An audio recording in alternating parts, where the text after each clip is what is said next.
ಈ ಬಾರಿ ಮಳೆ ಸುರಿದು ಗುಡಿಬಂಡೆಯ ಅಮಾನಿ ಭೈರಸಾಗರ ಕೆರೆ ತುಂಬಿ ಕುಡಿಯುವ ನೀರು ಕೃಷಿಗೆ ಪೂರಕವಾಗಲಿ ಎಂಬ ಪ್ರಾರ್ಥನೆಯೊಂದಿಗೆ ಇಂದು ರೈತರು ಹಾಗೂ ಭಕ್ತಜನರು ಅಮಾನಿ ಭೈರಸಾಗರ ಕೆರೆಯಂಗಣದ ಒಡ್ಡಮ್ಮ ದೇವಿಗೆ ಧಾರ್ಮಿಕ ವಿಧಿವಿಧಾನದೊಂದಿಗೆ ಕುಂಭಾಭಿಷೇಕ ನೆರವೇರಿಸಿದರು.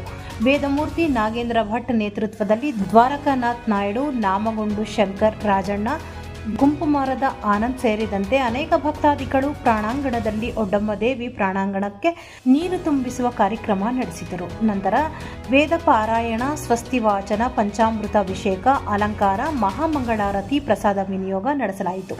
ಈ ಕಾರ್ಯಕ್ರಮದಲ್ಲಿ ಜಿಎನ್ ಲಕ್ಷ್ಮೀಪತಿ, ಮಾಸವಾಲಹಳ್ಳಿ, ವೆಂಕಟರಾಯಪ್ಪ, ಯಶವಂತ್, ಬಾಲಾಜಿ, ಸುಬ್ರಹ್ಮಣ್ಯ, ಚನ್ನಕೇಶವ, ಅಮರ್, ಶಿವಪ್ಪ, ರಾಮಾಂಜಿ, ಶಂಕರ ದೀಕ್ಷಿತ್, ಗುರುಪ್ರಸಾದ್, ರಾಜಶೇಖರ, ಸುಬ್ರಹ್ಮಣ್ಯ ಶಾಸ್ತ್ರಿ, ರಾಮನಾಥ್ ದೀಕ್ಷಿತ್ ಸೇರಿದಂತೆ ಅನೇಕರು ಉಪಸ್ಥಿತರು ಹಾಜರಿದ್ದರು.